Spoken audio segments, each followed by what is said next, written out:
There isn't a place anywhere on earth that has had a more persistent presence in my life than Nepal.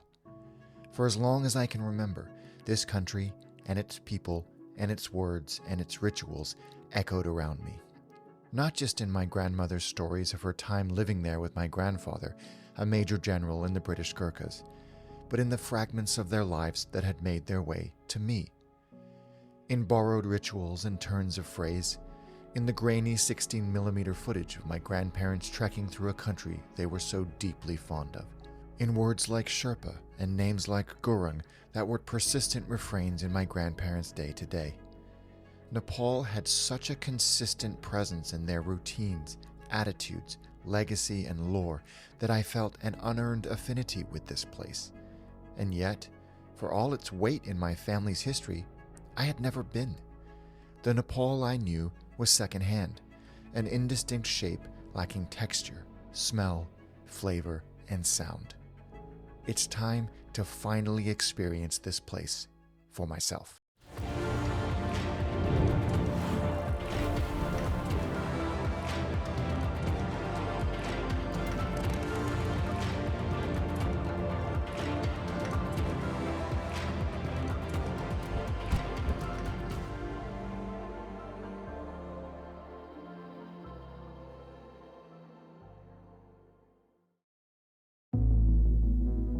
Bouncing through the turbulent rift between Kathmandu and Pokhara, I began to wonder if maybe, just maybe, I'd bitten off a little more than I could chew. Through the scratched, hazy window, the snow-capped ramparts of the Himalayas loomed well above the cruising altitude of our clapped-out little puddle jumper. Our destination, Pokhara, sits at the feet of the Annapurna range and provides an intimidating backdrop for our journey. On the ground and on the move, the road from Pokhara Airport is immaculate. A straight, dual carriageway with floral lane dividers and freshly painted markings. But after 400 meters, reality sets in. Without warning, the smooth tarmac turns to pitted and potholed gravel, sending our 4x4 bucking and writhing. And it was time for us to take our place in this cavalcade of noise and dust and metal.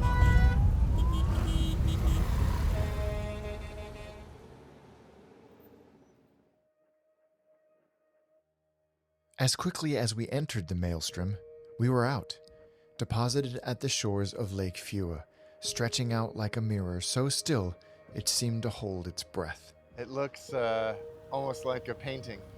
Silence everywhere, except for the gentle hum of the small wooden boats that zigzag across the lake. Indeed, these little boats, faded by time and sun, are the only way to reach the pavilions, our residence for the next few days. Perched in the bow of our little boat was Ambika, a truly remarkable human being, and, fortunately for us, our guide to the awe-inspiring landscape around us. And we have this time of the year, we can see the ruddy shell duck, the orangey duck.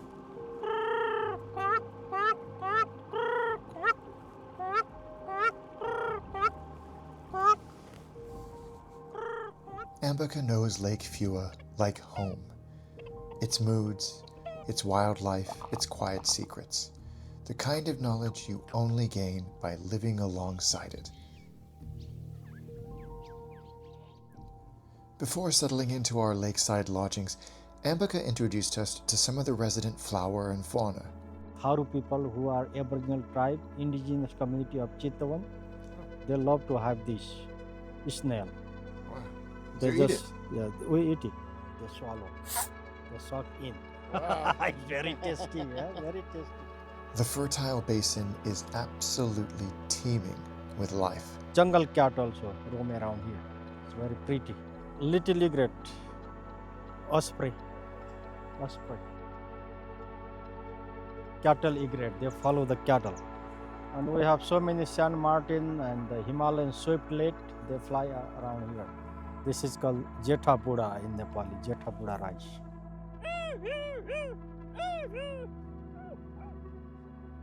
My grandparents always talked about how beautiful this place was and why they kept coming back here.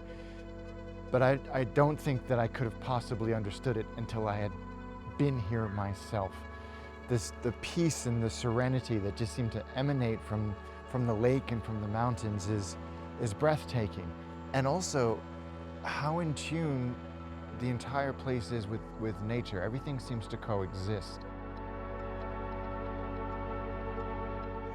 I think we've done tram, funicular, gondola, every type of transport you can think of.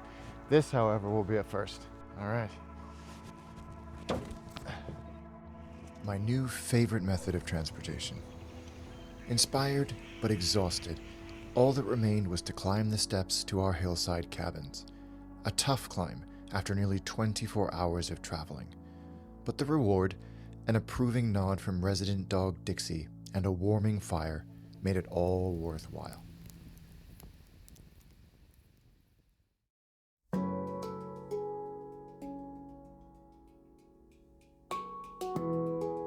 The Pavilions Lakeview is nestled in the hills just above Lake Fua, with a sister property, the farm, just across the valley. Here, the team work hand in hand with the local community. Farming is not just about sustainability or subsistence. It's about education and opportunity, providing skills and livelihoods for the people who call these hills and pastures home. From field to table, from village to guest, the Pavilions resorts have become bridges that connect visitors with the land and community. A true back to nature experience which is completely eco and off the grid. We don't need anything from outside in principle. The man behind the idea is Douglas McLaughlin. Douglas moved to Nepal from the UK in 1997. At that time, there was no road, there was no electricity in the village, and there was even no running water. After being shocked by the plight of Nepal's impoverished children while he was trekking in the Himalayas. Since then, Douglas has worked tirelessly to improve the lot of Nepal's most vulnerable. One example is the nearby Fab School, Food and beverage production. a project designed to train Nepal's next generation of hospitality professionals. Here, students from across the country learn everything from baking and food service to computer skills and housekeeping.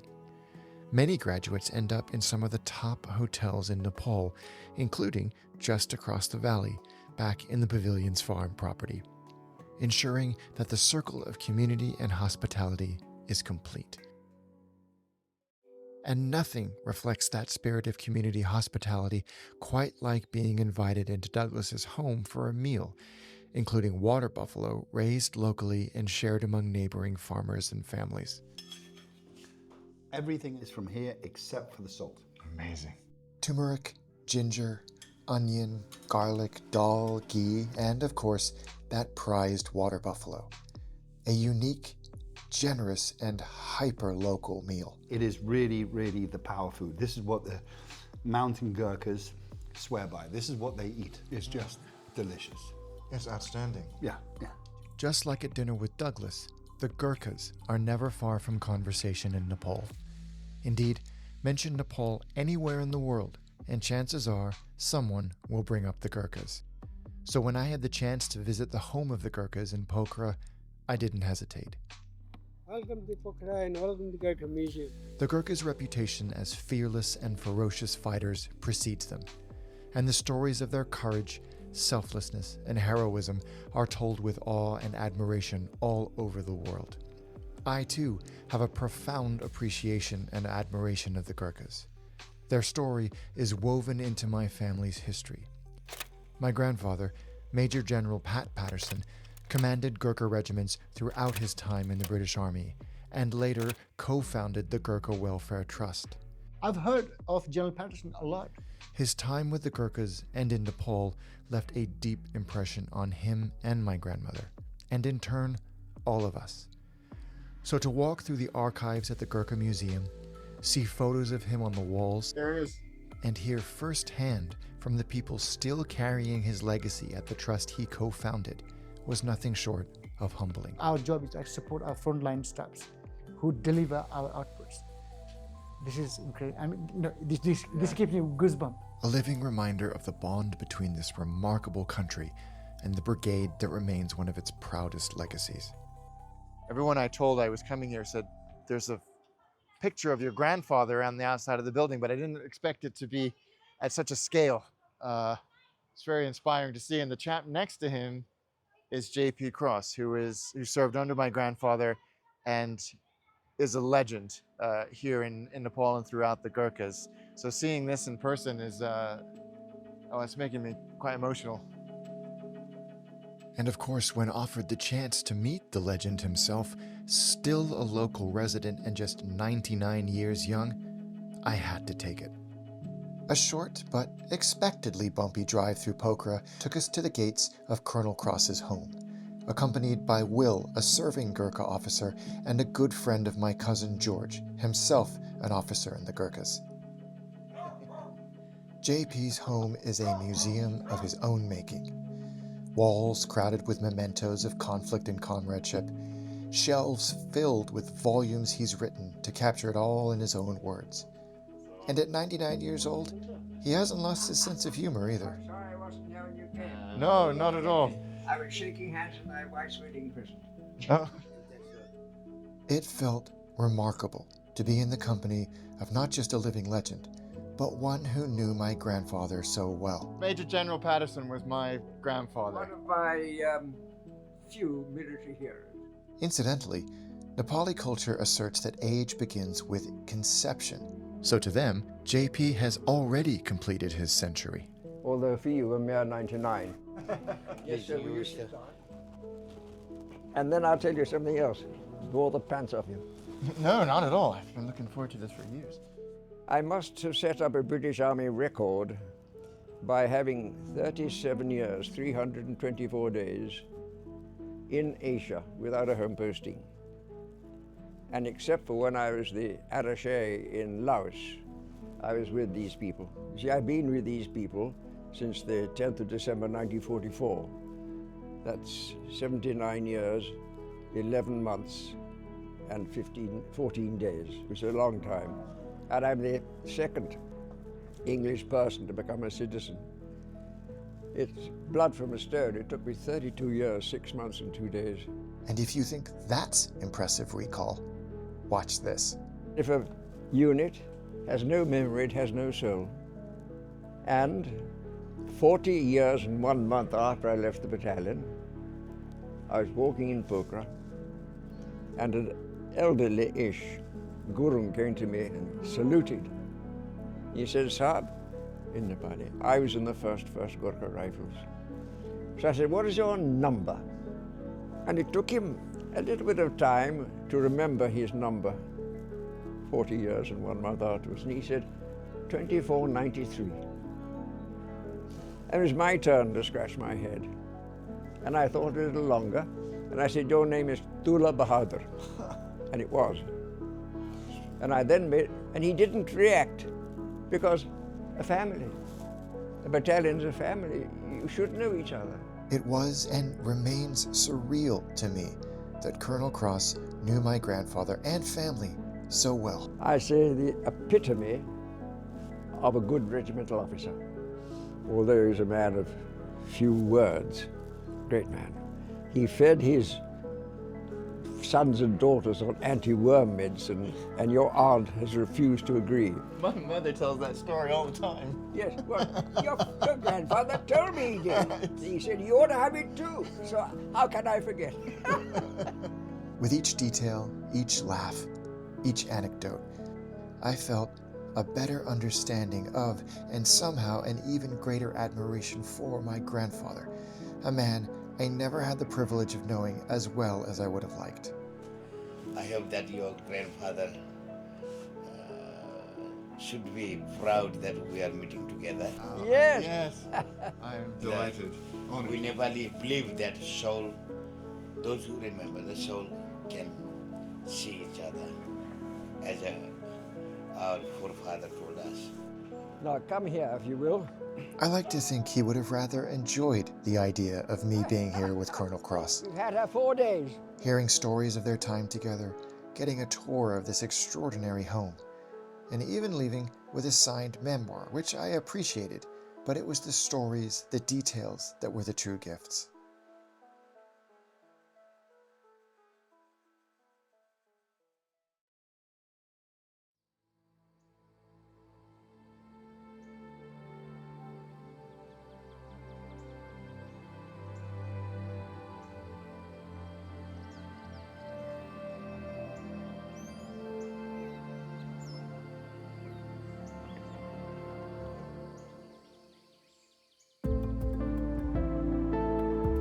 With the sun yet to fully crest the surrounding hills, farmers thread their way down steep trails, milk churns swaying on bamboo poles on their shoulders, ready for weighing at the village dairy co-op, a daily ritual of shared effort and reward. And once weighing is completed and logged, they bid their neighbors good day and return to their holdings on foot, as it is, was, and most likely ever shall be. At this time of day, the waters of Lake Fua are still and silent. Really the only practical way to get from where we're staying over there to this side of the lake is on one of these little boats. You can drive, but it would be hours on unpaved mountain roads. And let's be honest, why would you do that when you can experience this picture of serenity first thing in the morning? Greeting us on the shore is Raju, a Pokhara lad born and bred, and deeply proud of his hometown. Life through the passenger window blurs past in a swirl of cheerful horn honks and the high-pitched whine of moped engines. Nepali driver is good, but mostly they don't know about traffic rules, After a while, the lure of Pokhara's traditional architecture becomes too much.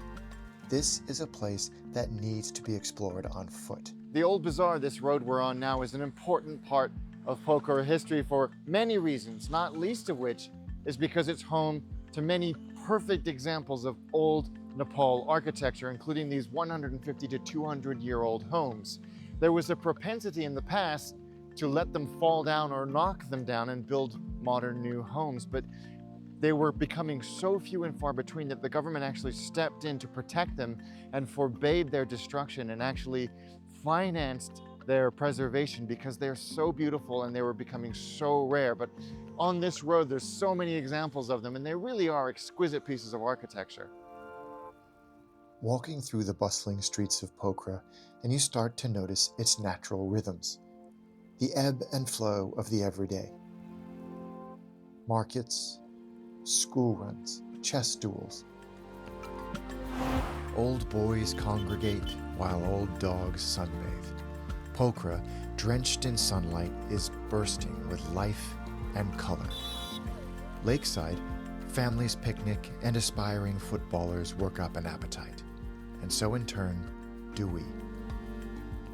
Mercifully, there is deliciousness around every corner. You?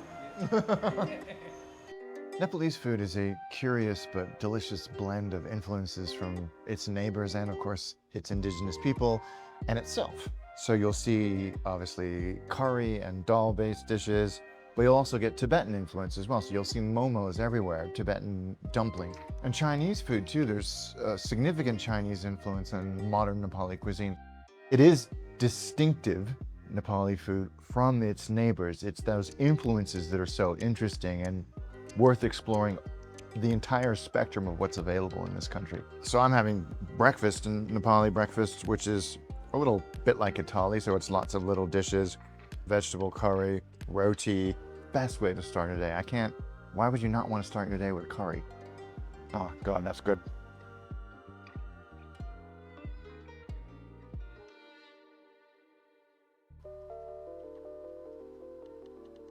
The idea of coming to Nepal and not hiking or trekking is frankly inconceivable.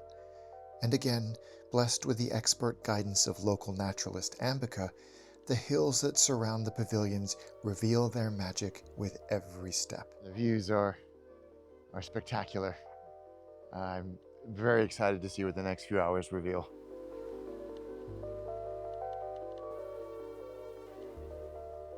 It's fascinating to be able to see agrarian techniques and methods that are, for all intents and purposes, unchanged for centuries, still in use and still very effective.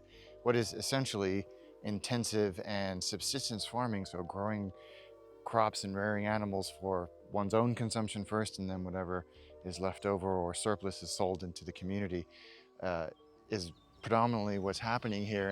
And every now and then I will admit to you that I've got a little pinch of the intrepid or the adventurous on this hike, and then you realize this is somebody's commute. Regular viewers will know I am a firm believer in exploring a destination on foot, and few places reward that mantra more than Pokhara. That said, there are one or two caveats. We've just been told to keep an eye on our legs for leeches. When my parents and grandparents used to trek here, they never smoked except when they trekked, so they could take the cigarette and burn the leeches off of their legs, which I don't have any. Greg, do you have any cigarettes? No, disappointing. I'm gonna keep walking, looking forward now. And there proves to be so much to look forward to. It's beautiful. Thanks to rich soil, steady sunshine, and dependable monsoon rains, this region yields more than its fair share. Rice, millet, corn, all coaxed from the hillside by hand.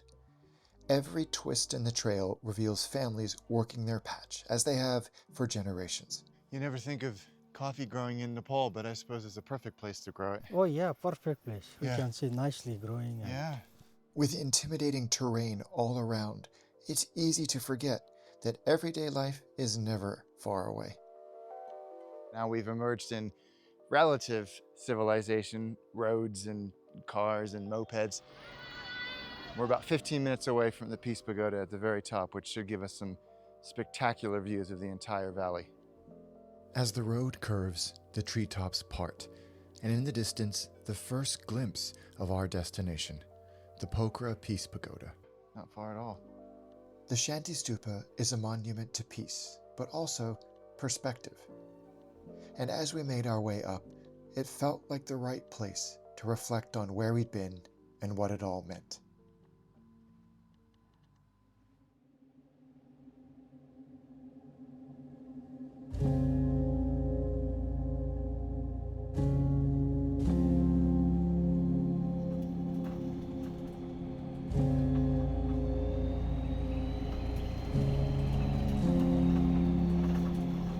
Lifting off into the thin morning air above Pokhara, with my hands on the controls, there was peace.